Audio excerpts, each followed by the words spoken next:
दिया है। सुषमा सिंह ने बड़ा बयान देते हुए ये कहा है कि जो लोग शिवलिंग नहीं मान रहे हैं, जो उसका जो है झूठ फवारा बता रहे हैं, ऐसे लोगों को जो है भारत में रहने का अधिकार नहीं है। इस बात पे अब बार बार जिक्र किया जा रहा है कि आखिर ये किस तरीके का बयान दे दिया है। इस पूरे मुद्दे में नया ट्विस्ट आ गया है। इन्होंने बयानबाजी कर दी है कि रहने का अधिकार नहीं है। इसको आप कैसे देखते हैं?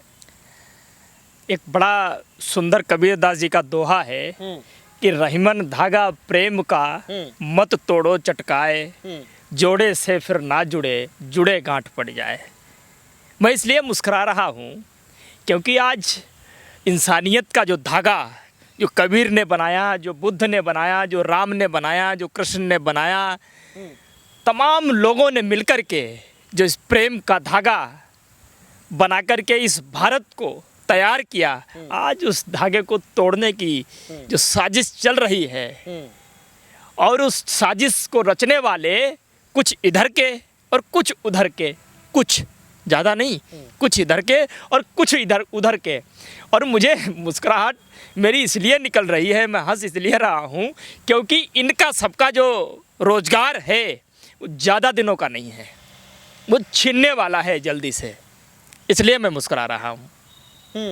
लेकिन जो उत्तर प्रदेश की जो है राज्य महिला आयोग की जो उपाध्यक्ष हैं सुषमा सिंह जी, उन्होंने कहा है कि जिन लोगों की आस्था नहीं है, जो लोग ये मानने से इनकार कर रहे हैं कि वो शिवलिंग ही है, झूठ का फवारा बता रहे हैं, ऐसे लोगों का इस देश में रहने का कोई अधिकार नहीं है। इस वाक्य से क्या समझते हैं? मुझे लगता है कि जो लोग भी ऐसा कह रहे हैं, सबसे पहले तो जो लोग शिव जी का मजाक बना रहे हैं, शिवलिंग का मजाक बना रहे हैं और शिवलिंग का प्रयोग अपनी राजनीति को साधने के लिए कर रहे हैं, राजनीति की रोटियां सेकने के लिए कर रहे हैं, उनको इस देश में रहने का अधिकार नहीं है।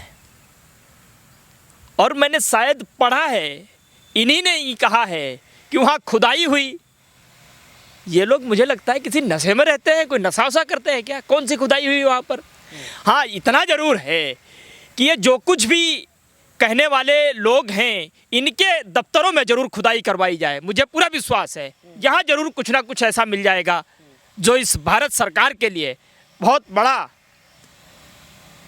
एक मोहरा साबित हो सकता है इन चीज़ों को सुलझाने के लिए। ये करप्ट भ्रष्ट लोग हैं, इनकी अपनी कोई खुद की औकात नहीं है, इनकी अपनी खुद की कोई विसात नहीं है और इसीलिए इस तरीके के ये उल जलूल बयान देते रहते हैं, बात करते रहते हैं। इन्होंने जो खुदाई की उसके लेकर के नोट किए हैं, वो मैं आपको पढ़ करके सुनाता हूँ कि बाबा मिल गए लेकिन आज तक ढूंढने पर अच्छे दिन नहीं मिले, 2 करोड़ रोजगार नहीं मिले, एक स्मार्ट सिटी नहीं मिली, खोजने पर बुलेट ट्रेन नहीं मिली, रोजगार नहीं मिला, मन की बात में आज तक कोई लॉजिक नहीं मिला, पीएम केयर्स का वेंटिलेटर नहीं मिला।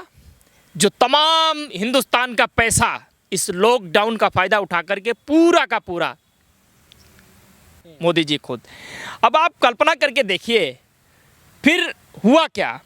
बीजेपी को शिवलिंग मिल गया, मीडिया को भरपेट सांप्रदायिक मसाला मिल गया, कट्टर हिंदूवादियों को मुसलमानों के खिलाफ खुला हथियार मिल गया, मोदी और शाह को 2024 के लिए मुद्दा मिल गया। मोदी है तो मुमकिन है। तो आप भी मानते हैं कि राजनीति की जा रही है? बिल्कुल की जा रही है। आप कल्पना करके देखो, आज कल ये जो लोग ऐसी बात करते हैं, वो जिनका आपने नाम लिया या फिर जो भी लोग हैं, ऐसी बात क्यों करते हैं और वो क्यों नहीं करते जो कुछ दिन पहले किया करते थे? आपको पता है पहले कुछ दिन पहले क्या बात किया करते थे? आजकल वो मैं देश नहीं बिकने दूंगा जैसी खूबसूरत बातें नहीं करते हैं। अब वो 100 दिन में स्विस बैंक से जमा काला धन वापस लाने की बात नहीं करते हैं। अब वो सबके खाते में 15-15 लाख रुपए आने की बात नहीं करते हैं। अब वो अपनी गलती निकलने पर चौराहे पर आकर सजा खाने की बात नहीं करते हैं। अब वो एक के बदले 10 सर लाने की बात नहीं करते हैं। अब वो जिस देश का रुपया गिरता है उस देश के प्रधानमंत्री की इज्जत गिरती है, ऐसी बातें नहीं करते हैं। अब वो देश की गिरी हुई जीडीपी पर मुंह नहीं खोलते हैं। अब वो बहुत हुआ नारी पर अत्याचार वाले नारे नहीं लगाते हैं। अब वो भ्रष्टाचारी नेताओं को जेल में डालने की बात नहीं करते हैं। अब वो 100 स्मार्ट सिटी बनाने की बात नहीं करते हैं। अब वो बुलेट ट्रेन की बात नहीं करते हैं। अब वो अच्छे दिन की बात नहीं करते हैं। अब वह किसानों की आय दोगुनी करने की बात नहीं करते हैं। अब वो सबको शिक्षा, सबको रोजगार, एक समान की बातें नहीं करते हैं। अब वो डीजल पेट्रोल के दाम पर बात नहीं करते हैं। अब वो वोट देने से पहले गैस सिलेंडर को हाथ जोड़ करके जाना वाली बात नहीं करते हैं। अब वो हवाई चप्पल पहनने वालों को हवाई यात्रा कराने की बात नहीं करते हैं। अब वो महंगाई डायन और बहुत हुई महंगाई की मार अब की बार मोदी सरकार वाले नारे नहीं लगाते हैं।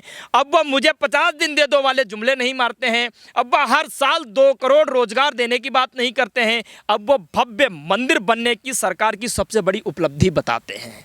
अब वो अयोध्या काशी के बाद मथुरा की बारी की बात करते हैं। अब वो झूठे हिंदू राष्ट्र की बात करते हैं। अब वो ज्ञान वापी की बात करते हैं। अब वो फव्वारे और शिवलिंग की तुलना कराते हैं।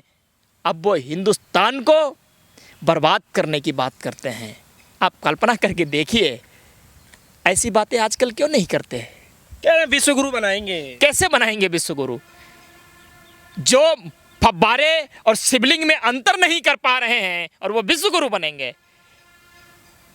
एक न्यायालय के मतलब कोर्ट के कमिश्नर को स्थगित उनको हटा दिया जाता है ये कह करके कि इन्होंने पूरा मामला लीक कर दिया। उसी पे विश्वास नहीं है और विश्व गुरु बनने की बात करते हैं।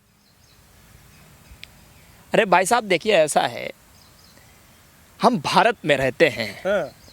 हमारा भारत सनातन संस्कृति से पूरी तरीके से रसो रसायस है। नहीं मैडम जी तो ये कह रहे हैं, सुनिए। सुषमा सिंह जी तो ये कह रही हैं कि जो लोग शिव की जो है शिवलिंग में विश्वास नहीं रखते हैं वो क्या हमारी आस्था में विश्वास रखेंगे? ये लोग तो खुद ही विश्वास नहीं रखते हैं। ये तो न राम में विश्वास रखते हैं, न शिव जी में विश्वास रखते हैं, न कृष्ण में विश्वास रखते हैं। ये सिर्फ इनके माध्यम से राजनीति कैसे हो उसमें विश्वास रखते हैं। इनकी कोई शिव में आस्था थोड़ी है। क्यों? राम मंदिर तो बन रहा है। अरे राम मंदिर बनना है। राम मंदिर क्या इन्होंने बनवा दिया? राम मंदिर, राम मंदिर सुप्रीम कोर्ट का फैसला आया, राम मंदिर बन रहा है, इसलिए इसमें इनका क्या हाथ है? राम मंदिर में जिनका हाथ था उनको भी घोट करके पी गई है। जिनके राम मंदिर के लिए जिन्होंने संघर्ष किया ना, उनको भी जो है बाल घुट्टी बनाकर पी गए। चलिए, हमारे साथ गोपाल तिवारी जी मौजूद रहे और इस बात पे लगातार चर्चा की जा रही है कि ज्ञानवापी मस्जिद के अंदर जो साक्ष्य मिले हैं उस पे जो है दोनों पक्षों के साइड से जो वाद विवाद बढ़ता जा रहा है कि जो है वो शिवलिंग ही है या फिर है फव्वारा। अब इसी बात पे चर्चा करने के लिए जो है एक उत्तर प्रदेश की जो है महिला आयोग की जो है जो उपाध्यक्ष हैं सुषमा सिंह जी ने एक बड़ा बयान दे दिया है कि जो है जो शिव में आस्था नहीं रख पाते हैं वो लोग जो है गढ़ कहानियाँ बना रहे हैं, उसको फव्वारा बता रहे हैं और ऐसे लोगों को जो है इस देश के अंदर में रहने का अधिकार नहीं देना चाहिए। और हालांकि अभी भी वो जो है असमंजस बना हुआ है कि आने वाले समय में जब कोर्ट फैसला देगा तो क्या कुछ होगा, क्या सच्चाइयाँ होंगी जो बाहर निकल करके आएंगी। फिलहाल कितना ही जुड़ेगा हमारे साथ। धन्यवाद।